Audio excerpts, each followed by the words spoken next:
Yo, hey, what's up, everybody? How you doing? How's it going? What's up, Hall dear? Good to see you out there, bud. Good to see you. Good to see you. I'm gonna get some work done. I gotta figure out though how to work this stuff up. I wonder. Um, yeah. Let's see if I can upload some music here. Probably has a severe time limit on the music that I can upload, but we'll see what we can do. We'll see what we can do here. We'll see what we can do. We'll do some stuff.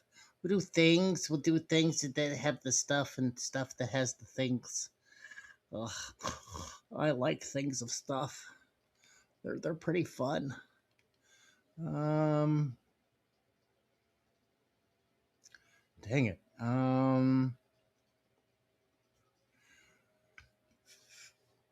You know what? All right. Let's see here. I'm gonna find some. Maybe I'll upload some Legion Zero. Something kind of chill in the background. Maybe some Lady Serpent. Yeah. Let's do some Lady Serpent. Let's see what we got here. Um, yeah, we'll do that one. See if it lets me do this. I'm not used to Restream yet, so I'm giving it a shot. Everybody else is using it. They're switching away from StreamYard. They're going to the Restream and whatnot. So I'm gonna give it a shot. Oh, here comes the dog. Hey, good girl. All right, lay down. Good girl.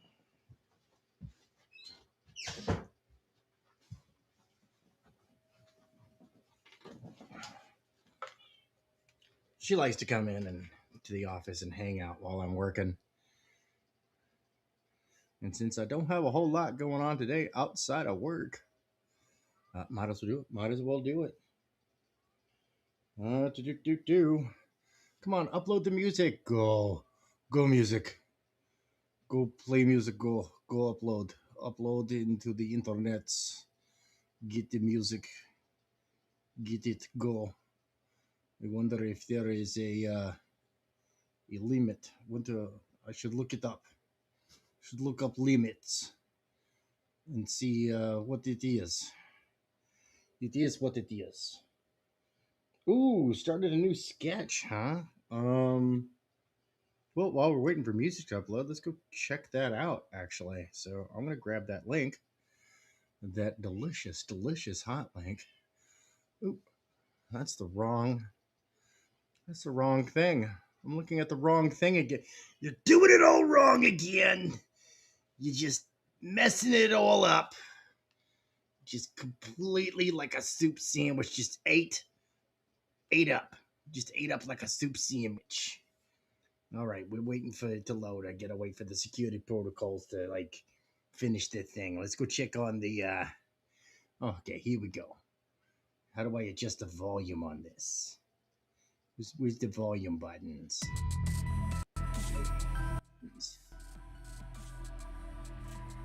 There we go. There we go. So it just continuously plays in the background, slowly driving you to an early padded room at the insane asylum. And then we're waiting for this other thing to load. We're waiting for it to load. Come on, load, go. Go, load. Load, hurry up. We're just going to grab that link. All right. It looks good. It looks good. We're gonna just go ahead and pop it open over here. We're gonna paste and go. Don't start automatically. I'm gonna hit the like button first.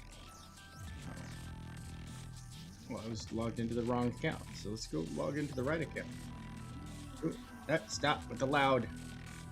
There we go. I thought I was subscribed to you. Apparently I got unsubscribed or wasn't subscribed or something, but I fixed that now. I made it all better. All right. We'll go ahead and go pause that. We'll go share this screen here. Share. See how this works out. Oh, look at that. Look at that. There we go. Got a whole bunch of stuff, man. Got a whole bunch of stuff. We can full screen it. There we go. That's even better. All right, let's. I'm gonna turn down the volume though. It is a bit. It's loud, and I made that same mistake. I re-upload some videos.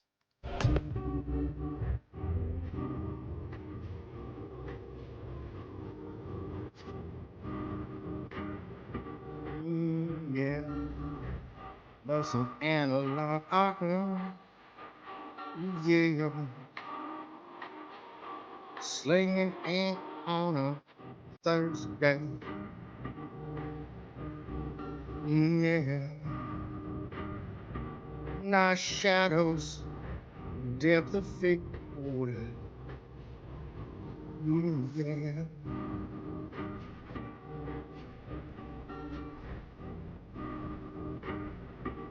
Getting in on it on a Thursday. Yeah.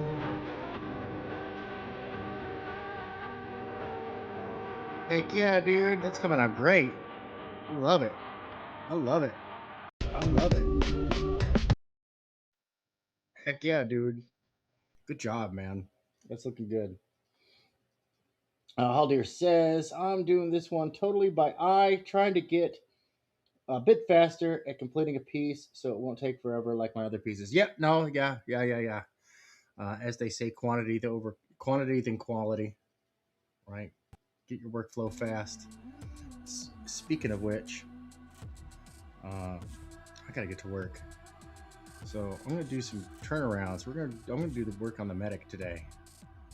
So I'll go ahead and make sure that I don't have any of my snap to nonsense turned on. Just got the height thing. Nice big old helmet going on. Don't forget, everybody, tonight at 7 p.m. Eastern, we got Drawing Friends with Bomber Glitch. All right. Have that coming down like that. I think we'll do now this little bit, this little gorget. The reason why you have that is because of Spall. That's right, spalling. You know, it probably would work better if I actually drew like a human figure and then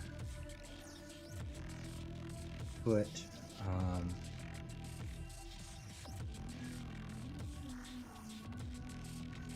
the armor on top and made it fit decently. All right, so we're gonna do an A-posed figure. All right, just do an A-posed figure.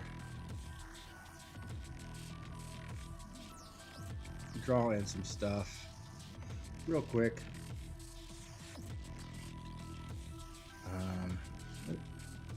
Draw that a little bit straighter. We are doing an A-pose. Well, I mean, you don't have to have an A-posed figure. You don't have to have the legs so far apart. You know, and I've been meaning.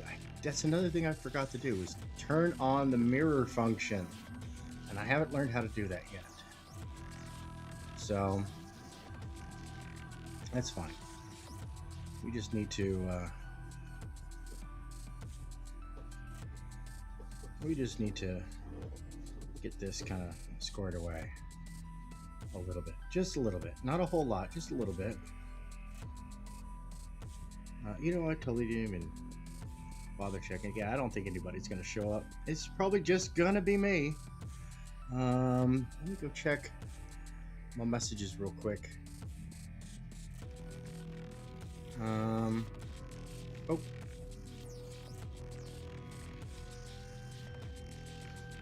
Oh, we got some prints available. Ooh. Yeah.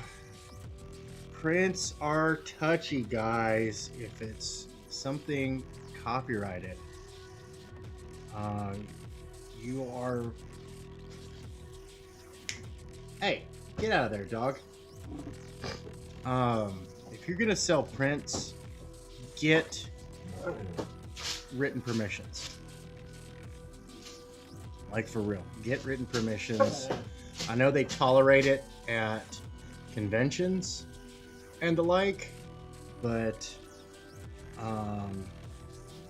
it's a great way to get into trouble. Yo, the Will, what's up, Scarlett? How's it going? Will, you want to come up and hang out and get some work done? I can shoot you the link. My dog needs to get out and go to the bathroom, so I will be right back if you do. Yeah, if anybody wants the link, just hit me up on X. I'll send it to you. I can't put it in the chat because I have an asshat who's decided to put me in his drunken sites. So, yeah. And Restream, unlike StreamYard, does not have a way to like verify before you let somebody in. It doesn't have them verify their account. So that's a security issue. One strike against Restream. So, can't just let random people onto the show. You know what I mean? It doesn't turn out well. There we go. Okay, so I did have it. It was off center. That's fine. All right. Yep, dog. She wants out. I'll be right back. I'll be right there. Okay. You need to get out, girl. All right. Hold on.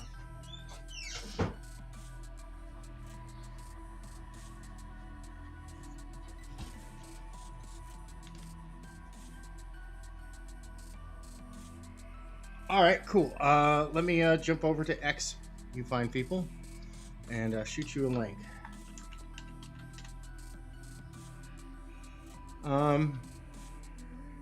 Scarlett, what's your X? I don't think I have you on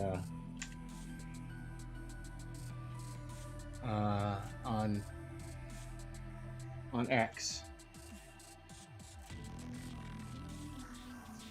I don't see.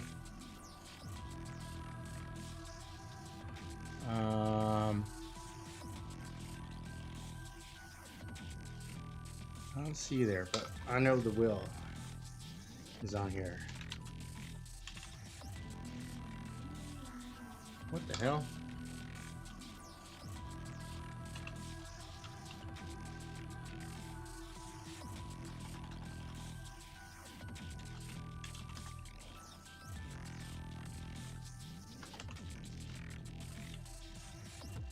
Well, hey, drop your links in the chat. Scarlet Fever 88. Okay.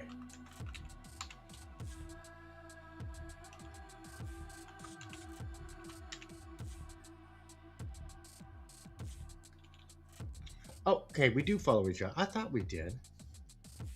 Let me grab this link and just shoot it on over to you. Ah, there you are, Will. Good. Okay, cool. Let me shoot you all the link. Send that to you. And then send that to you. Sweet. Heck yeah, come on up. Show us what you're working on. Show us what you're doing. What you want? What you want?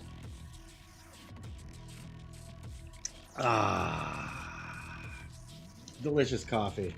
No, it's really not. It's my wife's blend, which means I've had turpentine that was less potent in flavor. Oh, wow. I have the wrong eraser equipped altogether. We want my kneaded eraser. There we go. Let me go see what's going on here. Okay.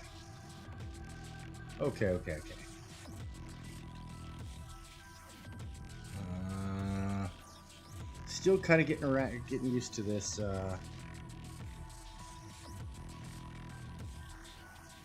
Still getting used to all of this, all this stuff. I mean, it's basically the same setup as StreamYard, but just not familiar to it. Yes, good job, Haldir. Haldir dropping them hot links. Haldir's got more hot links than a Cajun hot dog vendor. Oh yeah, you know it. Orientation selection is not available while live. Can I use this to select vertical streaming? Huh. Oh, there we go. What's up, Scarlett? How you doing? Working hard. I see. I mean, it's just the figure, but still, Oh, you do it so fast. repetition. Right? You've got the It's- muscle memory down for sure. Yeah. It's just the repetition. Do it over and over and over again. Let's see. Nope. Camera's not picking up my camera's not picking up my sway. My sway. I'm just poking out from the corner over here. Blah, blah. I'm not trapped in the net with you. You're trapped in the net with me. Well, it's not too bad. You can be trapped with worse people.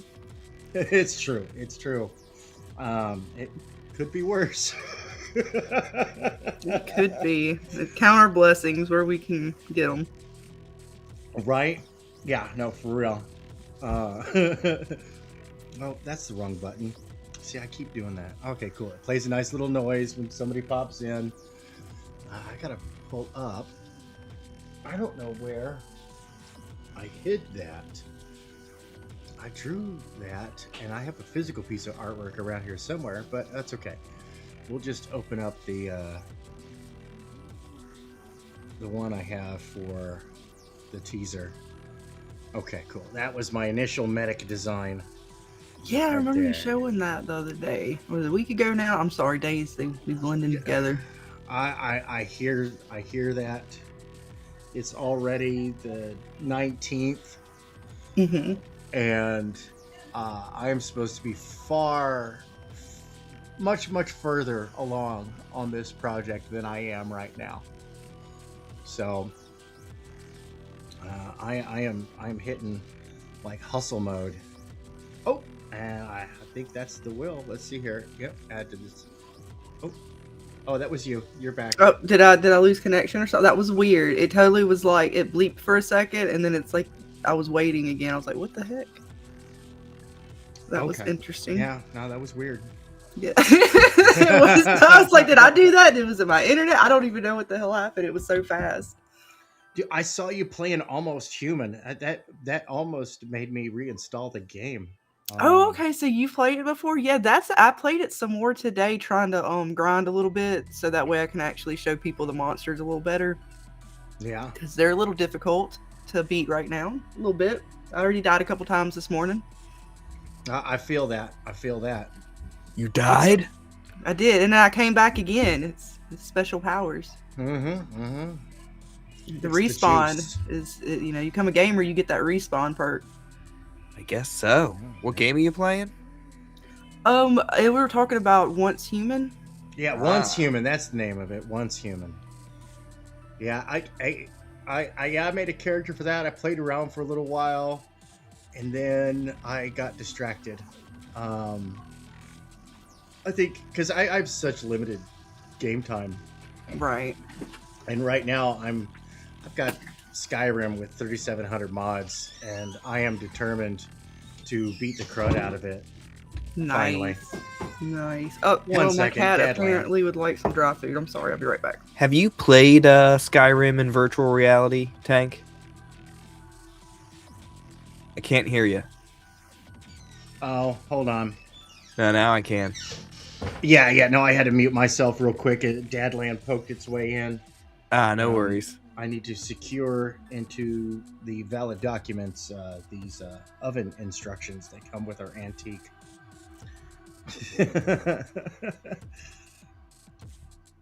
Yep, which is fine because I got to take that thing apart and see about which is good. I'm glad that this exists because I have to see if I could find a new thermostat for it because some of my burners went out. It's an electric oven, so yeah. And That's all the fun right there. yeah. Maintenance, let me tell you. and it's old. Mm-hmm. But and one like so I've got out of 4 burners, I have 2 working, and one of them is a runaway burner. It has only one setting, full blast. Yeah, in the apartment, our stove sucks. It constantly, like, you'll turn the burner to medium or even below medium, and it's on high, and I'm like, what kind of shit is this? Jeez. Yeah, and I just got the tools needed to repair it. So now I've got to look at the part because I took it apart, put it back together, just to see if there was any physical, like, observable damage, and there was not. So it's just old. It's an old part. I mean, this thing's probably 20 years old. Oh, nice. I mean, when we bought the house, that thing was a nightmare to clean. Like, the people who lived here previously, I don't think they ever cleaned it. And was it like one of those old ones where you have the like you can pull up the little broiler type deal? No. Well, I mean, no. It's it's an old digital electric, but it has analog switch. It has analog dials for the burners, and they are, like, they weren't even in the best of condition. Like, it took me a while to, like, I basically had to acid bath a lot of the plastic to get rid of the yellowing. Like, it was in real rough condition. This house was previously owned by a slumlord property management company. That sounds about right. And which we got a fantastic deal on it, right? Even with all the repairs that need to be done and that we have done, we'll still be getting we'll still be ahead on how much a house like this actually costs. So I'm not terribly upset, you know. Yeah, I always want to play with those old gas stoves that have, like, the broiler and stuff. You can pull it up, or you can cook on the top of it. But those look like fun. Yeah, but I'm in Illinois, and, you know, they're one of those states that's like, we're gonna put an end to the gas stove because, you know, corporate pollution is your fault. Yeah, right. I know they're taking everything fun away. Remember, kids, the recycling is a scam, perpetrated by corporations, primarily Coca-Cola, so that way you pay for their garbage cleanup. Pretty much. And then, like, you don't even get anything. Like, now when you used to take your cans and stuff like that, or at least where I'm at. Yeah. Last time we took cans to, you know, for money or whatever, we got, like, nothing for it. It wasn't worth the time. Yeah, no, that's been going down because they don't, like, and most of the time they're not even going to recycle it because you can't, like, aluminum, you know, aluminum, steel, metals, you can absolutely recycle those. But oh, good dog, thank you for letting yourself in. Let me go close the door.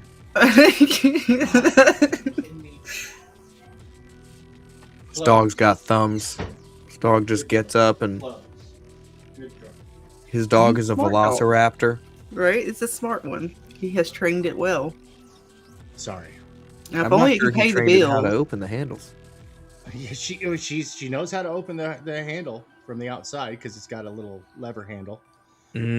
So I'm just you know, it's the repetitiveness of command plus action, and I'm gonna teach her how to close the door.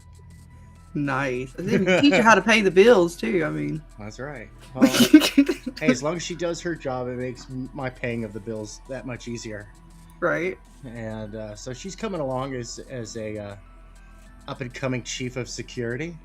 Nice. I mean, she's not there yet. She's young. She's not even 2, but oh, she's still a baby. She is. But she's a good girl. Her tail wags. She knows I'm talking about her. She's a German Shepherd Husky mix. Oh my goodness, that sounds adorable. So she's got the German Shepherd coloring, but she's got the colors aren't graded into her fur. They're very sharp, like a husky. So she looks like a vector art German Shepherd.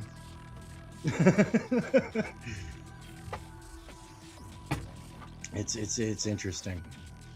Yeah, she's a very handsome dog. I just got a classic German Shepherd. There you go. Good dogs. Mhm. Great dog. Yeah. And I am super allergic to her, but I like Aw. dogs, so I suck it up and I just take some Claritin every day. Right. Yeah, that would suck. I'm so glad I don't have those allergies. I love animals. I could not have some kind of pet. Yeah, no, allergies are bogus, but you know, I make do. I make do. All right, we're gonna simplify the hands here because I'll be doing a detailed hand drawing close up. This is going to be my reference, so that way when I get to the next phase, which I'm getting very close to getting to the next phase of actually doing the 3D models, very close to getting the box art done here, so that way I can start getting into the 3D modeling and finish up the game board pieces, because it's kind of like a procedurally generated map. Mm-hmm. So the game board is different every gameplay, and the baddies they have their own like little bit of behavior and whatnot. So you know, you can play with yourself, you can play with your friends, and it is a scalable system because ultimately one of the goals is to we have a project called Omniverse Incursion, which is our company name, Omniverse Incursion Entertainment, where it's a whole bunch of comic universes clashing in a hero click style game without the annoying clicky bits. Real simple stuff. Mm. So you can just have fun. Even though hero clicks was, you know, system wise, was actually a pretty decent system, except for the annoying clicky bit, because that stuff always wore out, got jammed up. The manufacturing quality was kind of poor. See, and I was a huge HeroClix fan, right? Mm-hmm. And back up, because so you designed your own game, or like, you know, so you have like you have your own combat system, you have your own way of quantifying like power. Yep. Scaling everything. So and because it is a scaled system, it does have a real life analog as reference. Uh-huh. So if we need to do game balancing, we can always put that out in a free errata. We never have to change any of the statistics. We just balance out the point values of stuff. That's cool, man. So that way, you know, if we mess up, our customers don't have to go buy a new edition. And when we print the new one, it'll just have the updated point value, but it will also, like, you know, just be able to go get it online for free. Right. Yeah, I'm a game nerd. I am primarily a game nerd. I love comics, but games are my favorite thing. I've designed. I never really tried to sell games before, though. I had one game that went viral at colleges when I was in college back in the late 90s, Mm-hmm. where I went to go visit a cousin of mine who was going to a different college far away from where I was at. And while I was at the college, at the coffee cart, you know, I saw a bunch of nerds hanging around, like, "Hey, you want to try this game out?" And it was this like a Street Fighter little index card game with a couple of 6-sided dice. And Yeah. that was my game. That was my game. I invented that game. That's great, dude. Oh, that's And pretty cool, man. I was like, well, SOB. And I talked about it because I've got an investor he's a picky dude. Mhm. I worked in the world of finance for a while. And, you know, you meet people, you get to know people. Yeah. And so he's like, look, man, You show me, you bring to me. He's like, you don't have to write up a prospectus or anything of the sort for me, but you show me that you're ready to go to the next phase, and I'll tell you what I'm willing to do for you. And I was like, Yeah. okay, cool. For like how much I've cut? He's like, don't even worry about it. We've been friends for so long. I can't do that. And I was like, no. He's like, yeah, and you'll like it. I'm like, okay, then, fine. So, I've got a tabletop game, tabletop role playing game I'm working on. I'm just working on some of the scaling issues because power scaling's like a real thing, right? It's tough, man. And I made a prototype for my own tabletop game that was basically like Yu-Gi-Oh meets HeroClix. Okay. And the whole purpose behind it was I wanted to make, and I wrote it after the creator of Yu-Gi-Oh died, right? Okay. And I wanted a game kind of like what you were saying, where you could power scale it such that like everybody could fight on this map. Right. But I kind of I wrote the story about this, kid who moves to a new school. His like family gets a bunch of money or whatever, so now he's going to this like exclusive school where everybody's obsessed with this card game. Okay. Right? And so then they have to learn how to play it, and like they get rare cards right away or whatever. They suffer from like Mary Sueism.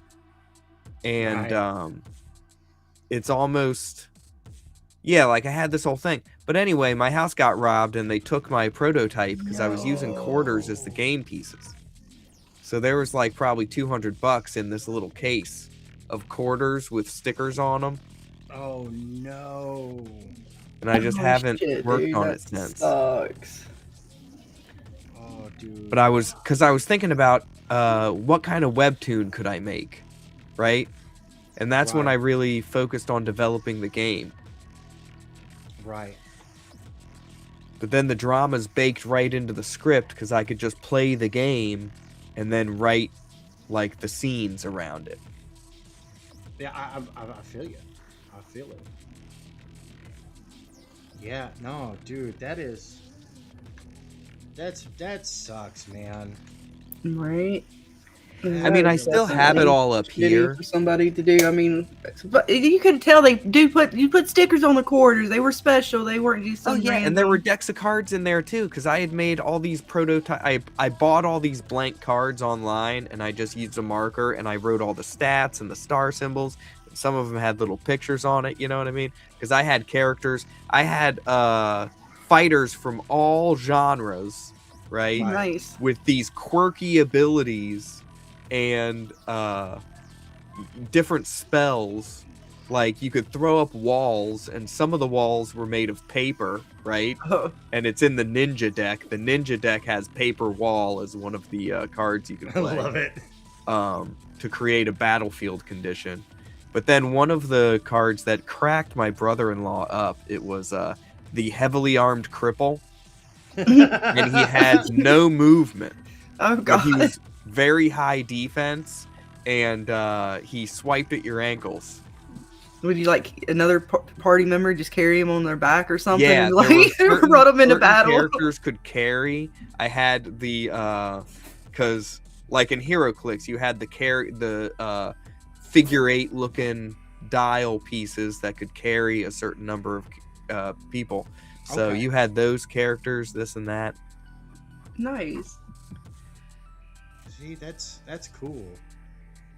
Yeah, no, it's funny, man, because like I start talking normally when I start talking games to the comics people, they look at me like I've got genitalia growing out of my forehead. I mean, do they not know how to have fun? Right? Maybe if I spent less time playing HeroClix, I'd be a better artist right now, and I would have actually had a comic book done. But at the same time, I had a lot of fun. Right? It's all about the fun. Right. And that therein lies the rub, right? Where it's like, yeah, and then I go and I tell these guys, I'm like, you do realize that the game crowd is not an order of magnitude, orders of magnitude Oh yeah. greater than the comic crowd. Right? Oh yeah. Like, Some of there's- these communities for the games are crazy with the stuff they fucking end up doing. Yeah, there's no competition. It's Yeah. like trying to compare volume of Kickstarter versus volume of Indiegogo, Mm-hmm. right? Actually, it's even more even more desperate than that. You know, it's even the difference is even bigger than that. Like, it's huge. Yeah, the streamers are always looking for a new game that's going to catch Mhm. on or something like that. That's going to be different. So I've been sitting on a tabletop strategy game for years. Mm-hmm. I've held this one close to my chest. Only myself and my hand selected playtesters, who were total assholes. All my playtesters, I love them. Only they know about the system, and I'll reveal it when I reveal it, because I really want to, and this is part of my crowdfunding campaign that I'll be running on GameFound, is I need to patent that system, so that way it's mine for 20 years. I got to figure out all the legal stuff because I'm just like, someone's going to steal my ideas. Yeah, copyrights and copyrights are easy because you just, copyrights are easy. You can put it out there and say, hey, this is mine, right? Right, you just put it out there. You say, this is mine, copyright me, eat a fat sack, right? And you're covered. Trademarks, same deal, because there's a difference between a registered copyright and a registered trademark and a trademark, right? Mm-hmm. But when it comes to patents, you can't just throw a patent out there and say, this is mine. Like, there's no protection on ingenuity, right? And whereas mathematical concepts and formulae are not patentable, game systems are. Because it's like a whole package, right? You've got more than just math. You've got math and concepts and abstract made real and baked into a pseudo set of physics, right? Mm-hmm. So game systems, they're valid for a while, for 20 years. And this is something that I keep bringing up to the tabletop crowd. I'm like, why y'all complaining? And why would anybody pay Games Workshop to use their current shitty systems when Dungeons and Dragons 3.5, which came out in 2003, the patent's expired? You could just use 3.5. You could use second edition Advanced Dungeons and Dragons. You could use the original Dungeons and Dragons. You can do the revised Dungeons and Dragons that came out with all the box sets. Yeah. Right? You can't use the names of their stuff. But a lot of those names are uncopyrightable, like weapons names, armor names. So the Dungeons and Dragons book, that gives you sort of the bestiary and the weapons that are available and stuff like that. Right, and you would really have to take a look and see what is copyrighted throughout that. Like that, Yeah. right there would take some legal searching, and it would be worth the money, I should say, to find out. Like, you can't use beholders or rust monsters or the Tarisk or the different colored dragons as they use the dragons, right? You could say, yeah, I have a red dragon, but it can't. What if we just made up our own monsters? Yeah, see, and that's what Dungeons and Dragons did. That's what Gygax did. Yeah. He took monsters from fantasy. He took monsters from mythological lore, and he took monsters from what do you call it? He took monsters that he just made them up. Like the Beholder. That was a Gygax original. It would surprise me if there wasn't already some effort, some community out there who was developing their own unique, free to use tabletop gaming system. You know what I mean? Yeah. No, there's and people have tried, like, and here's another thing, like GURPS from Steve Jackson Games. the patent's expired. Now you couldn't call it GURPS, the generic universal role-playing system, right? That's what GURPS stands for. But you could use this. You could use the math. Yeah.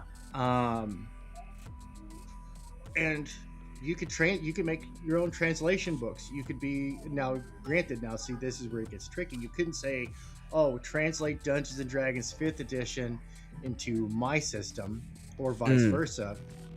You would absolutely need permissions for something like that. But you know, you can get a little funky with the cheese whiz. You can get a little funky with it. But there's plenty of good systems out there. You know, not everybody, but you know, a lot of folks out there, they get hung up on Dungeons and Dragons like it's the only thing out there, and I'm like, right. It wasn't the only thing out there when it came out. I know a lot of folks think like, oh, it's the original tabletop role-playing game. I'm like, no, it was just the most innovative for its time. You had other games that came out before that, like Ragnarok, which was really the prototype for all the modern tabletop warfare games. And that one was done with cardboard punch-outs from old Dragon magazine, and which, of course, when I was a kid, I got my hands on one of those old Dragon magazines. I used to scour secondhand stores for game books and stuff, and I punched them suckers out and I played that game. Ooh, man. Someday I'll have time for that again. I did like I played a Dungeons and Dragons campaign for a few weeks with some people. But man, you know, married and 2 kids and, you know, 3 now. And anyway, speaking of, I gotta hop off. Alrighty, sir. Thanks for hanging out, man. Hey, thanks for coming on by. You're welcome over anytime. Make sure before you leave, you drop your links to your stuff out in the out there. What's up, Subjugate? How you doing? And make sure you drop your links and stuff out there, because you know, that's what I do. That's why I give out the wrenches. The wrenches, it's not like Risey's channel where a wrench is a bulletproof vest. You're right. No, the wrenches are there so that way at any time you could pop by, drop a tagline. I don't recommend blank, you know, empty links. You know, drop a tagline, sell people, work on your sales pitch, because you know we got next to nobody that comes over here. What better place to practice? Right. What was it? Power World, that weren't they were in legal battles with Nintendo, right?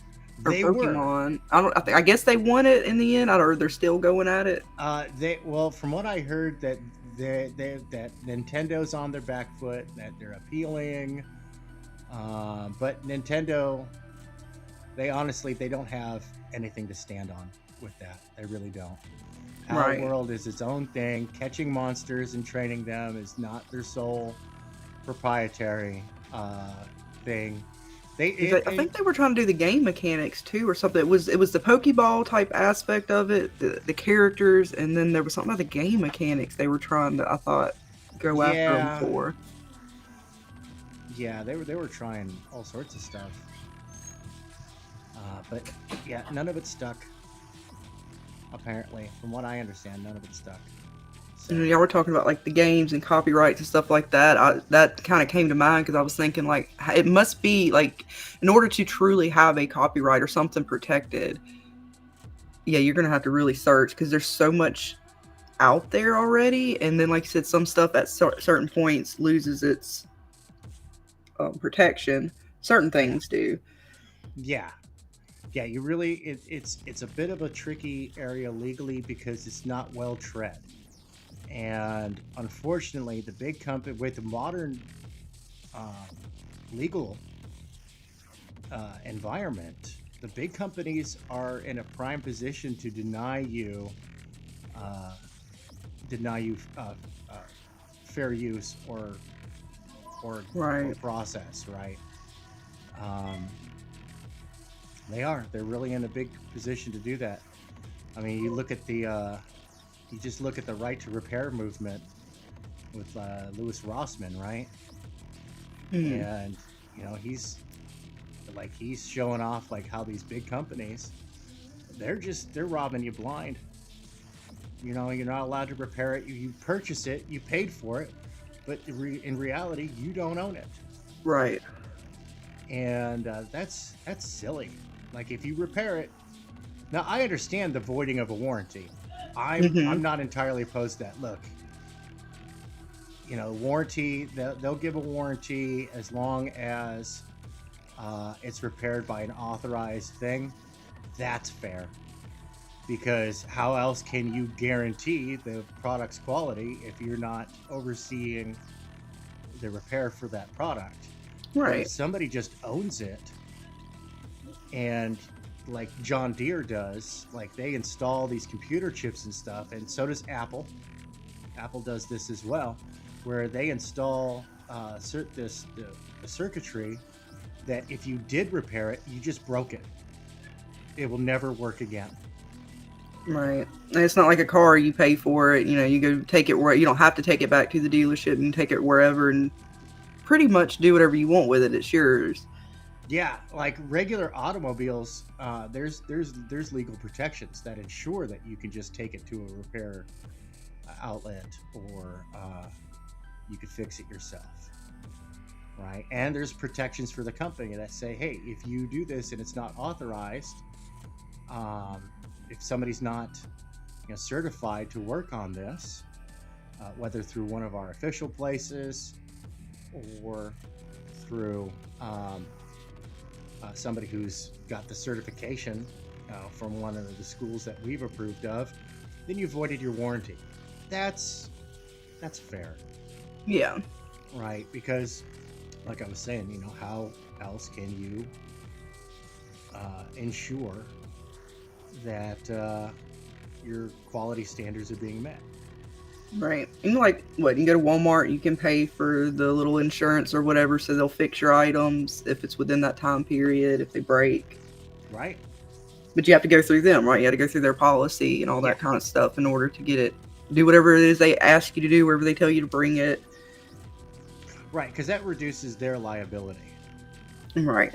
Right, and it ensures, and that's honestly, you know, like I tell people, the true purpose of a contract is to protect the interests of all parties involved. Mm-hmm. That is a good contract. That's a good contract. Good contract protects the interests of all parties involved. A bad contract is weighted one way or the other. Right. All right, yeah, this is starting to come together. Yeah, look at her. She's bringing her to life here, right in front of your eyes, folks. Mm-hmm. Our medic, the medic's special ability is that it can revive one of the downed players. Oh, nice. Downed players, that's right. So it's very handy. Yeah, everybody's only got one life, one hit point, as it were. Oh. Yep. So Oh God. It's a brutal game. It's a brutal game. You said what hit point? Oh God. Yeah, we need the medic. So it really is one of those instances of run screaming for the exit kind of games. Mm-hmm. So yeah, the medic is very important in any team composition. Of course, you could always have an auto dock in lieu of a medic. So say you're doing say you don't want a medic in your team composition. You want to go with a salvage expert, an engineer, and a merchant marine, and you're just going to go in there heavy, hard, and fast, and go get that salvage. Go rescue any survivors of the crash. And get that money, right? Mm-hmm. Then an auto dock. So if you take a point of damage, basically you just lose one turn, and your auto dock is considered to be spent. Oh, okay. Right, but the medic is an infinite auto dock. Right. But not. It's like an instant revive too, so you're not losing. Well, you still might lose a turn. You might lose a couple of turns. The medic's got to get within a certain range. So the medic has a range that they can an area of influence, right? So and that's a number of hexes equal to their LD, their leadership and discipline score. Like I said, that I had the full-on war game, right? Mm-hmm. Well, this plugs directly in it. This is like the simple version of that war game. Oh. So, just a couple of things to keep track of. That's it, and everything's on a card. So there's nothing, there's nothing complex to keep track of. You just gotta reference your card and roll a die. That's it. Okay. And you gotta roll under the number, and it uses a 10-sided die, and to remove any kind of like confusion, because if you look at a 10-sided die, it's got numerals. It's not numbers. It's got numerals on the die, right? So it's labeled from 0 to 9. Well, I have activated common sense and said, cool. So that represents 0 to 9. Right? So the die itself represents chaos. That's the chaos factor. You got to check the chaos factor. So always check your chaos factor. Roll that 10-sided die. If it rolls a 0, no chaos. You win. Automatic. It's an automatic success. 9, automatic failure. So 10% chance to always succeed. 10% chance to always fail, no matter how good or bad your little piece might be at a certain task. So, a little bit of fun there. A little bit of fun. Yeah, rolling the dice is always fun. It is.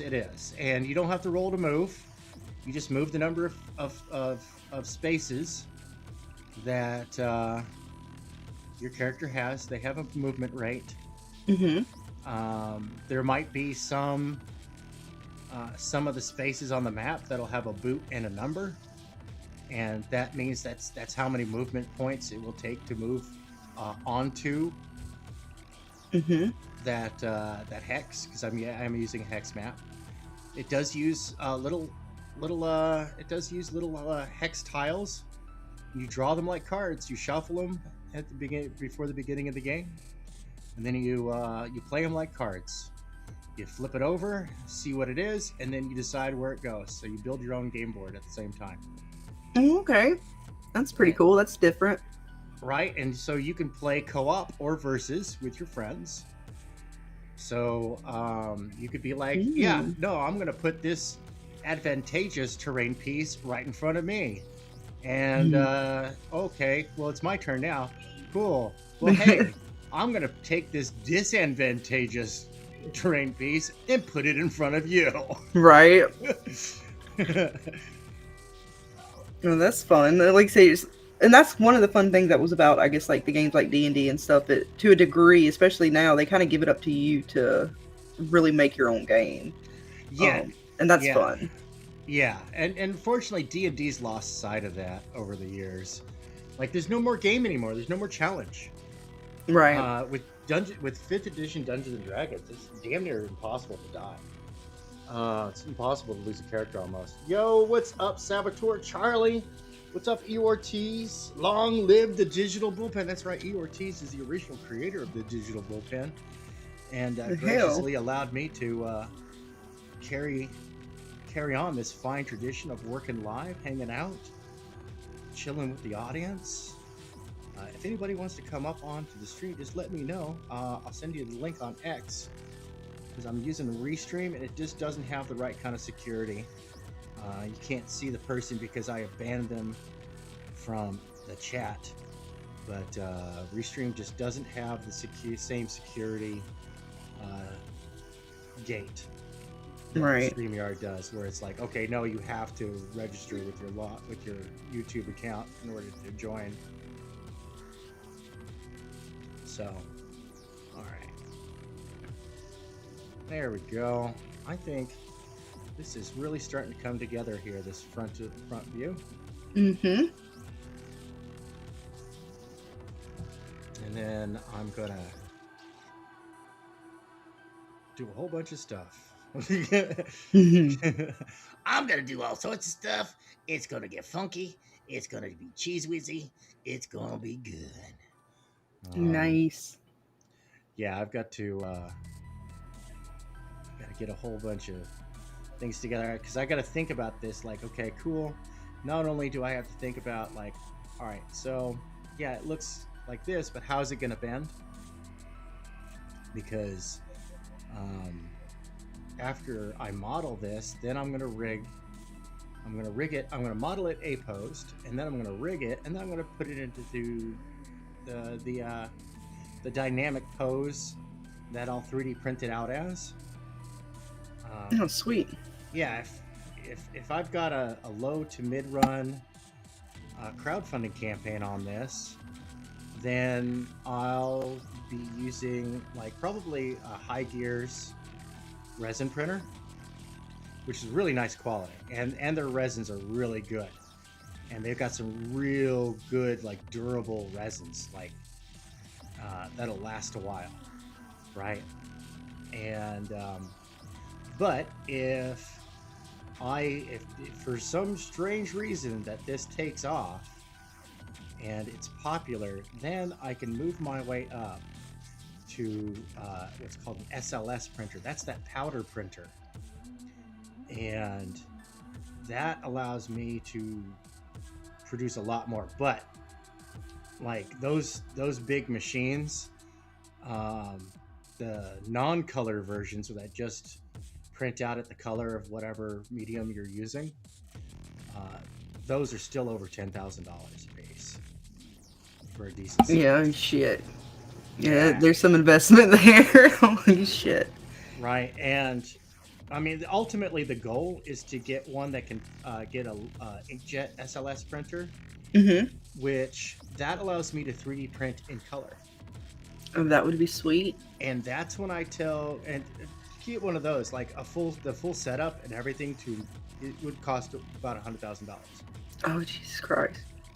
But at that point, that's when I hit up the indie comics guys and I say, hey, look, we've got a game where everybody can play against everybody. How would you like to kick Marvel off their pedestal and reclaim the empty throne that is HeroClix with a gacha style tradable figurine game where the figures are inexpensive enough that they can just be like that. Like we can meet the price expectations of your standard collectible card game,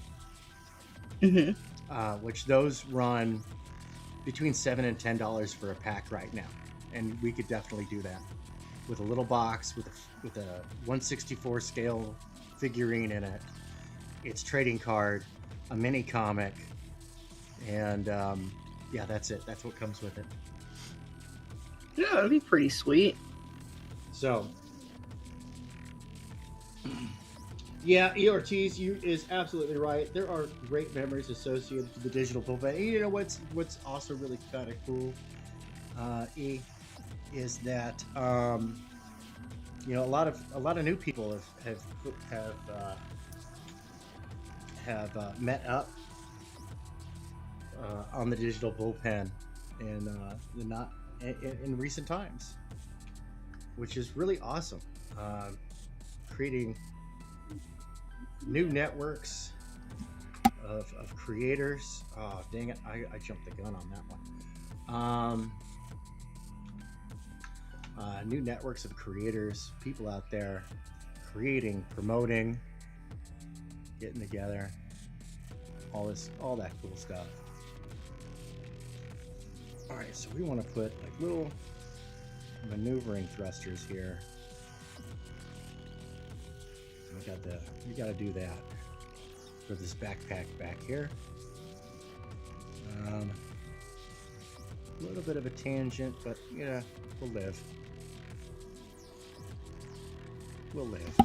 Yeah, sorry, I keep muting myself because I can't tell. With Restream, I swear it picks up my mic ridiculous. So like I can tell like when my kid's in a room, she's like in a room with the door closed, but I can see when it's like picking her up and shit. I'm like, holy fuck, she's like in a whole nother room. She's not even being that loud.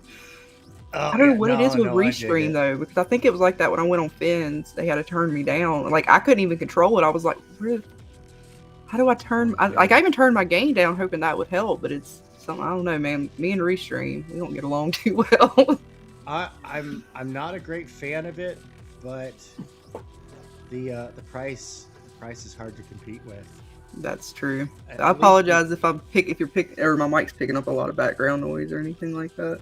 no, you're good. You're good. Um, E. Ortiz says one day I will go live under the banner. Good. Yes, dude, that would be awesome. That would be awesome to have you back, E. Yes, to take the torch for a little bit, spread the love. Heck yeah, no, that's what we do. All right, so now I'm just adding a little bit of texture detail because one of the things I have to think about, right, is not just the geometry and detail, right, but it has to be fun to paint, right? Right. Um, I mean, well, granted, all of these figurines, like, they'll come in base colors. Like I've got, where is that? I'll bring up the old. I've discarded this artwork because it's all messed up. Even though people like it, I'm like, no, it's not as good as you think it is. You know, painting miniatures or figures is always a good time. But yeah, I'm loading this file. It's going to take a minute. No, yeah, E. Ortiz is a good inker. He's a good inker, and hopefully he hasn't stopped practicing it. Still, at least once a week. Oh, geez, I'm all tiny. I didn't even notice that. Oops, that's the wrong button. There we go. There you go. Let them really see it. You gotta have the medics. Here we go. Here we go. So yeah, this is the original painted cover I was working on, right? So each of the players will be, I'm going to print them out in a different color, and then all the monsters and stuff, they'll be printed a color. As for loot and stuff like that, those are going to be cardboard tokens. It's just easier to deal with it that way, and what's great is about the cardboard tokens, right, is that you don't know how much that salvage is worth. So I took a little bit from the game of life. So after you get the piece, then you can flip it over and see how much money you got. Right. And your character's point value is represented in a fictitious currency. So you also have to make your money back. So you actually start the game in a deficit. Oh shit!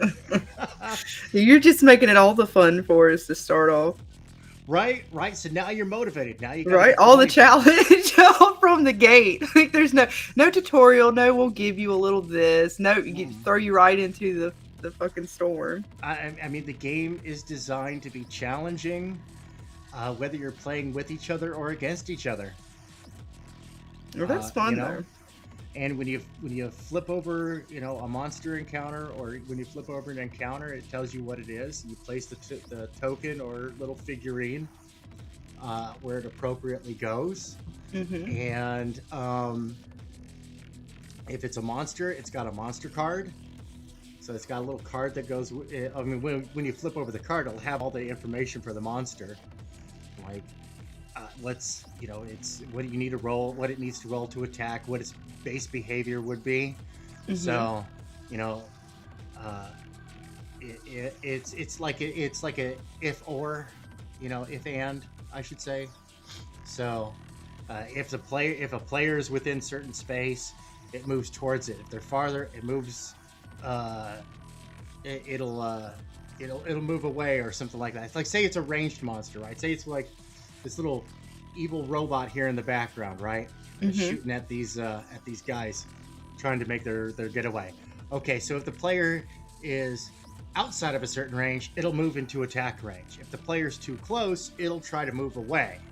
Mm-hmm. So that way, like guys like this guy, the engineer, with those big mechanical claw arms and stuff like that, doesn't just like run up and just turn it into a pile of twisted metal. Mm. right? Okay. Well, yeah, And because given the characters, or I should say the players, thinking that through too is really cool. right, and whoever kills it, they collect the card, they put it in their stash, uh, and and that's that. Nice. So pretty simple. What's up, Frederick Guimont? Hey, Frederick, if you want to come, anybody wants to come up, just let me know that you. Oh, hey, holy Thank you, moly, How Dear. How Dear's awesome. Spreading the link love. that's a name I have not heard in a long time. John Wilson. Anyway, yeah, you can hit me up on X, and I will send you a link. Restream just doesn't have the security protocol, and I've got a drunken lout who has it in for me. Because I said something unfavorable about him, and he's decided to dial it up to 11, as he does. And I was right. He's proven me right. I mean, it's really what's going on. So, yeah, have fun with that one, guy. Enjoy being Voldemorted, you son of a bitch. Oh, How Dear. I might have to look into that. Just talking about a particular kind of mic, or maybe attachment to the mic. Pickup pattern mic to help cancel out anything else. Pickup pattern mic. They isolate. Oh yeah. It's AKA the directional mic. Oh, okay. Yeah, I'm using the Yeti Blue. This thing, it picks up everything. All right, so let's go ahead and flip this. Let's move it off to the side, and we're going to draw the back side of this. Yay! She will be completely 3D modeled. Right, we'll have the front and the back. So I just basically at this point, I'm going to erase everything out to a silhouette.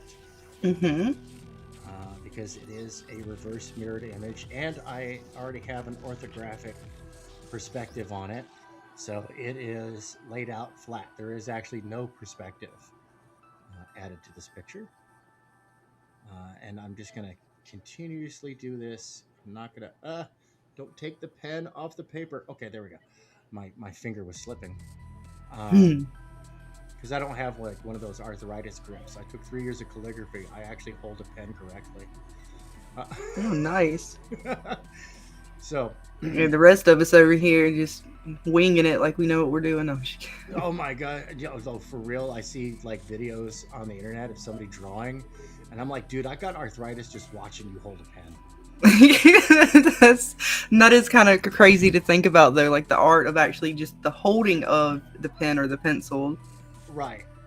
And I was forced to take, because it wouldn't be found out till much later that I had dyslexia, but doing all that calligraphy and stuff really did help with that. Like it's almost handwriting was so bad that even I couldn't read it. Like my teacher would be like, "Hey, I know what does this say?" And I'm like, "Fuck if I know. I wrote. I don't even remember." Yeah. So, but yeah, no. And one of the first things you learn is how to properly hold a pen, and something I'm always getting on my kids about too. I'm like, that is not. I know I told you. I know I didn't teach you to hold a spoon like that. It's actually my elder teenage son. He likes to hold a spoon like he's like a shovel. And I'm like, dude, you're pushing it, all right? You're pushing the limits of my patience. You're not an animal here. No, I'm just kidding. Right? No, for real. Like he holds it like he's in an episode of Oliver Twist or some bullshit. Hey, have a good one, Subjugate. Have a great day, man. Oh yeah. No, Ortiz. Yeah, he's a lefty, so yeah, he took calligraphy and with the extra added difficulty level. It's nice though that you did it, man. Hey, thank you, Subjugate Comics, for dropping my coffee link. I do greatly appreciate it. course, I'm gladly accepting any kind of assistance on that. And you know what? I just realized something that I'm gonna have to draw the backpack separate because I need to draw the back of the head, and it does obscure some of that. Mm. So I'm gonna have to go back to this layer here, grab just this part, or just grab just the torso, and then Control C, Control V, Control T, move it out of the way. Move that. See, that's why you do like a full sheet. And we're going to say, okay, we're just going to set it off to the side for a little bit. All right, cool. So that way, I can just do this properly. But, yep, no, it's good to pay attention. And then I'll just go ahead and lightly, oops, that's the wrong layer. Did I do that? What's on that layer? No, that's on that layer. Okay. What about you? Oh, you're on this layer. Okay. Sorry. Sometimes it helps to talk to the work. Mm-hmm. Hey, so you got to talk it out sometimes, man. It's true. It's true. Sometimes you just got to talk it out. All right. So then I need to get zoom in because I can barely see what the hell that's going on here. And this goes to that, goes to this, to that. Just got to follow some outlines.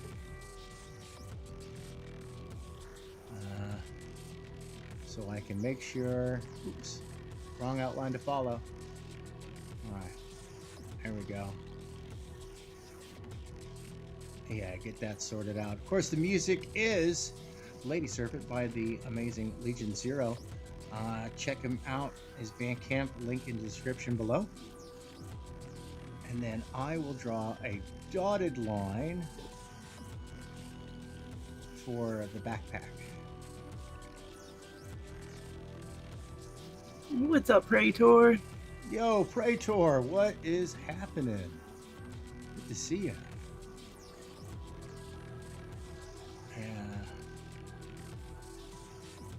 I do have to, I'm going to show off something here in just a minute here. What time is it? Okay, it's almost got about 18 minutes left. And then I have to disappear into Dadland. I've got responsibilities that have to be accomplished. I know. And then the language how I dare you be an adult? I know, it's disgusting. It's terrible. And you're spreading this? How dare you? I am. I know. I'm shameless. I mean, love you being a Dadland. good dad in this space, wouldn't that? Yeah, I know. You don't belong here, I love Dadland. I You're joke too good about for this space. I joke about its trials and its tribulations and everything, but the reality is I think it's a lot of fun. Yeah, well, you learn a lot of things about yourself, even your patience level, just little things that you don't really think about. And just, I know for me, like when I became a mom, it totally changed. Like as soon as I found out I was pregnant, my whole worldview kind of changed, or just, I instantly was like, yep, no, we're done having all the fun parties and stuff like that. Like it's time to grow up. Right. Yeah. No, it's a life changer, and I've been doing it for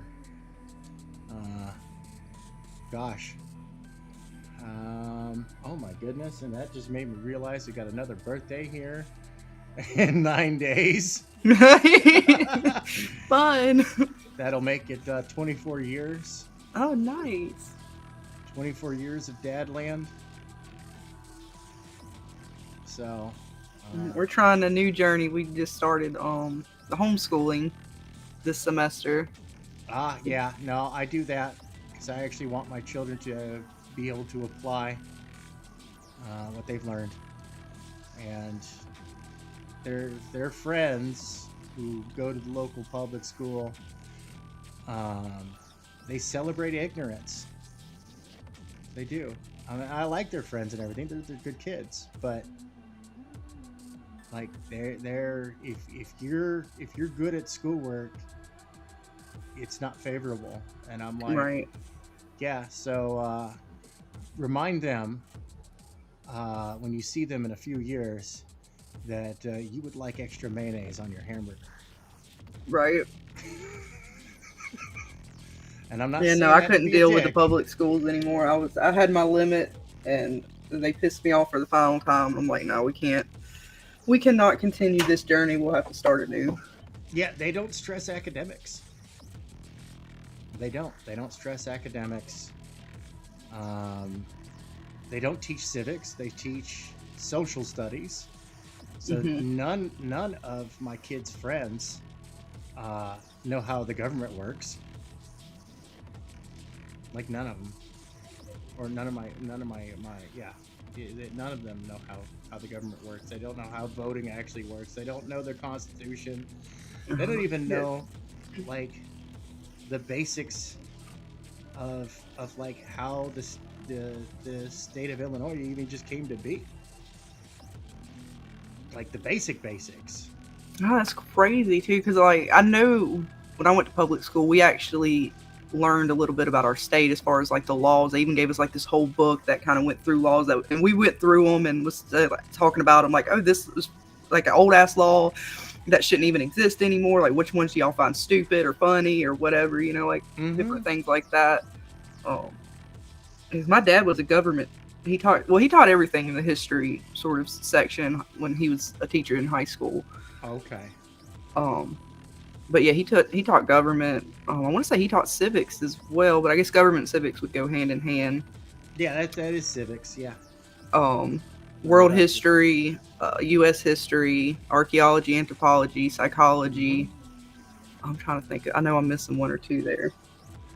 Yeah. Economics, I want to say he did as well, possibly, because I know a lot of the history teachers taught that one too. Yeah, they're too busy indoctrinating kids into political extremism, and I'm like, look, anybody who tells you that you should be thinking a certain way, they're probably the last person you should be talking to. Make up your own Right. mind. Get the evidence. That's one I'm thing like, I do appreciate about my dad is that when he was teaching, like he would give you the material, go over the material, and pretty much ask the kids, "What do you think? What do mm-hmm. you think about this? How would you resolve this? How would depending on whatever the topic was?" And he always left the floor open for debate. Yeah, Which let's he let's and he and discuss. he did debate club. So and that was always fun because again he didn't pick a side. No matter what his views were, he never picked a side. If you know, Republican, Democrat, Center, didn't matter. If you needed help with your team, he made sure to help you, direct you where you needed to go. Okay, well look here, find the information here, go, all that Yeah, kind of stuff. Try to help out wherever he could. Um, because he saw kind of the education system for what it was, so he tried to battle it as best as he could. Um, Try to be there for the yeah, kids as opposed to being there for the institution. yeah, yeah. No, that's the way to do it too. Let's see. That's good. That's good. Um, But no, I couldn't. I remember my history teachers they did not like the debate. I don't know how many times we would go over something, especially U.S. history wise, and right or wrong, we're all at that time we're all kids, so we're saying what we think, what we feel, what have you. mm-hmm. And as a teacher, you shouldn't necessarily shut it. I mean, may want to correct or guide or what have you, but to just totally like, oh, well, we're moving on from the subject now because it got further from your beliefs as a teacher, what your personal beliefs are, as opposed to the subject matter, and actually having that open debate, having that sort of critical thinking going on and discovery and stuff like that. Yeah, and one of the big questions that I often run up to my kids when we start discussing, especially really nasty stuff, and I'll ask, what made that okay? Right? What made that seem like that was an okay thing to do at the time? Right. And of course, usually the immediate answer is, well, nothing. I'm like, well, let's take a look at it from their point of view, real Hmm. quick. What did they use to justify that action? And that's where we get into it, and that's where we find the dangers of, all these different modes of thinking. Like Calvinism, right? Calvinism was responsible for really a lot of nasty stuff back in the day, and it's largely gone. Like, this is something that like the wokies don't even realize. Like, Calvinism is next to extinct, but that's what they're protesting against. They're fighting windmills. Right. Like, the dragon's dead, dude. It doesn't exist anymore. It's a creature of myth now. All right, let's zoom out for a second. See where we're at on the back of this. Is that true? or that's fun? I mean, it's not funny, but there's a New York law in the books that apparently you can beat your wife at the courthouse steps with a branch no thicker than your thumb. Oh, really? Yeah, North Carolina law? Yeah, that's where the rule of thumb comes from. It's North Carolina, my bad, yeah. Yeah, That's crazy. But then again, they do have stuff like that still in all the states where it's some whacked out law that probably shouldn't still exist. Yeah. No, they do. The one, I think, was it in Alabama where you're not supposed to wear heels on a certain, I forget. It was some weird shit about wearing heels or something. I know that in New Jersey, you're not allowed to have ice cream in your back pocket in church on Sundays. Yeah, that's a good one. Because, it melts all over the place. It's a danger and a hazard for everybody. It's sticky. That's right. All them people out there with ice cream in their back pockets. Scoundrels.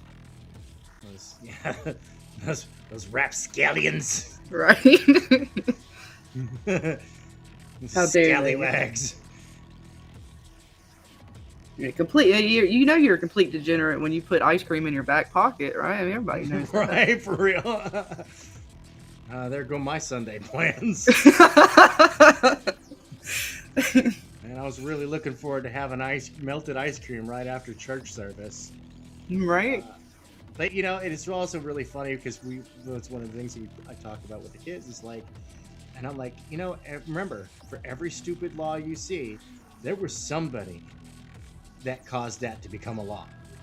Like, somebody messed it up so bad for everybody else. Right. Like, what happened that was so bad? Like, what did this dude just bring in ice cream by the bucket tons or something and start shoving it in his back pocket? Like, what caused something like that? It was probably kids. As I've thought about it, I'm like, that has to be kids. It became a law though against the children. Their ice cream. Well, hey, it's back in the day where teachers could physically discipline children, so. But how'd they get the ice cream in their back pocket in the first? I mean, Mom and Dad had to surely have known. Maybe not. Maybe I have so many questions.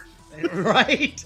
Like, I'm like trying to envision the scenario like the kids and parents are at church and then somebody's like, oh no, your kid's got ice cream in their back pocket. Like, I don't know. Right, and they sit down in the pew and now it's got ice cream like all over it. And I mean, wouldn't you just make them clean it up? I mean, right? Yeah, no. This is the logical fallacy of the appeal to authority. Right? The logical thing to do is to just clean it up and admonish the offender. The illogical thing would be to appeal to authority to do that for you. That's a level of irresponsibility. Right. I mean, and if that's what the law is, just so that, and sort of to force you into a behavior as opposed to just teaching the behavior. Yeah. That's what we were taught as kids, right? I mean, kids are messy. They do stupid stuff all the time. And you tell them, okay, hey, you messed up. Here's a paper towel, whatever. Clean it up. Depending on the offense, they might get something further. But for the most part, you teach them how to clean up after themselves and stuff like that. You take that moment where it could be something where they want to turn it into a criminal offense and take it into a teaching moment. Yeah. No, that's the logical thing to do. Just turn it into a teaching moment, and let's move on with everything. Well, you But can even, as like, you know, the head of the church or whatever, do like, and you can embarrass this shit out of the kids and their parents, you know, and say something to the whole congregation if you want to take it, you know, a little bit further and right, joke about. I mean, there's so many ways to approach something simple as that yeah. without having to make a law. So yeah, I don't know. That was crazy. Like, oh, and this Conversation. sounds horrible, but the one where you can beat your wife, not that it makes more sense, but I can see the logic behind it, even though it's shitty logic too. But Yeah, that way you're not like, breaking bones and stuff like that, right? I think I right, get like it. that's still a stupid law that shouldn't It is stupid. exist. But it's like I understand the mentality of society to a degree with that, depending on when that law was passed. But the ice cream thing, I can't quite wrap my head around it. Like, why? Yeah, yeah, no, it makes me want to choke on my shoelaces too. Some of these things Yeah, I just understand the world. Maybe.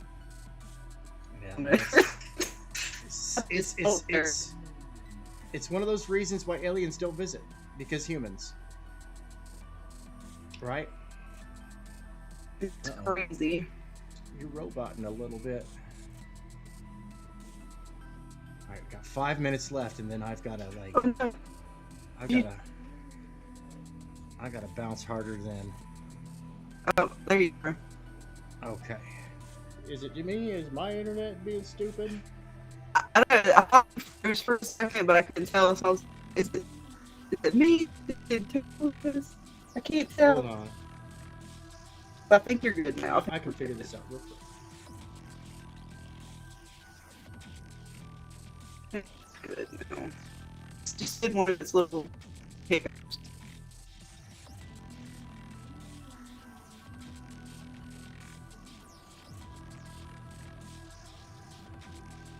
It's you. You are the robot. See, I told you I was human. Uh-oh. I think I lost you there. I did. Oh no. Oh no. That's right. I'm coming to you live from the moon. Sometimes reception gets a little spotty up here. Those dang onion men. They're revolting.